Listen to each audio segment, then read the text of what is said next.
We, in our movement, have a very small bank account. I'm not talking literally about money, but I'm talking about political power and moral legitimacy and support and a just vision that includes everyone. We have a small bank account, but we have an income. We're growing it. Israel has a big bank account, but there's no income. I don't see Israel being able to recruit a new generation to carry this message. I think that the success of American Jews, is that they're fully integrated into this society. That young American Jews have imbibed the universal message of the civil rights movement, and they want nothing to do with this thing. I was talking earlier to Phil and saying Israel is like a lemon, and these Israel lobby groups have to try to sell it as if it's a Lexus. And nobody's buying this, this lemon anymore. Now, that may sound a little bit rosy, and I don't want to make you think that this is all very easy and inevitable, because it isn't. The other side of this, which is very, very important, is that there is a tremendous struggle to be waged, which is why the work that you're doing in this movement is so important. And a just outcome is not inevitable.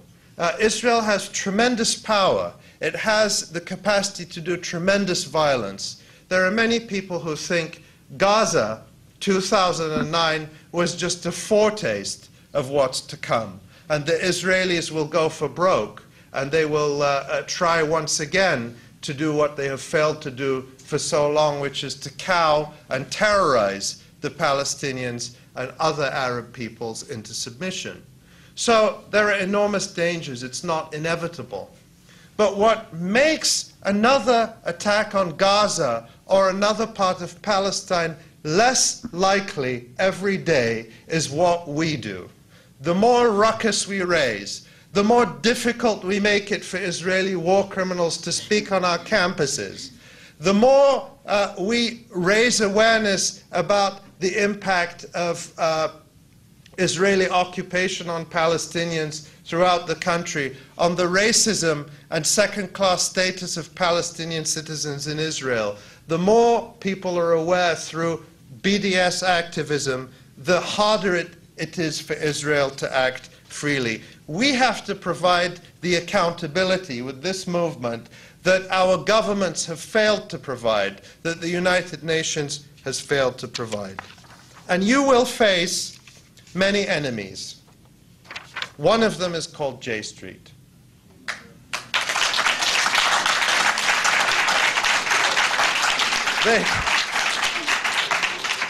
They took notice of you. They took notice of you. I'm sure many of you have seen the press release that came out on Thursday, which says the upcoming conference at Hampshire College promotes the misguided boycott, divestment, and sanctions movement against Israel. Here's the good news. This movement is spreading like wildfire on campuses.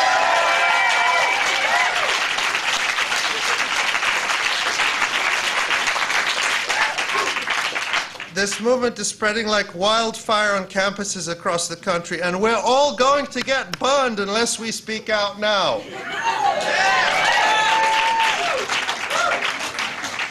So they come up with this pathetic idea of invest $2 for 2 states.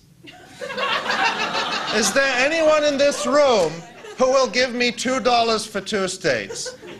Come on, I'm going to auction off the 2-state solution. $2. $1.50. I see $1 up there. All right. But they say,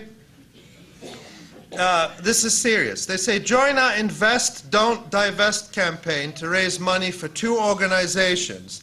Lendforpeace.org, a Palestinian microfinance organization set up by students like us.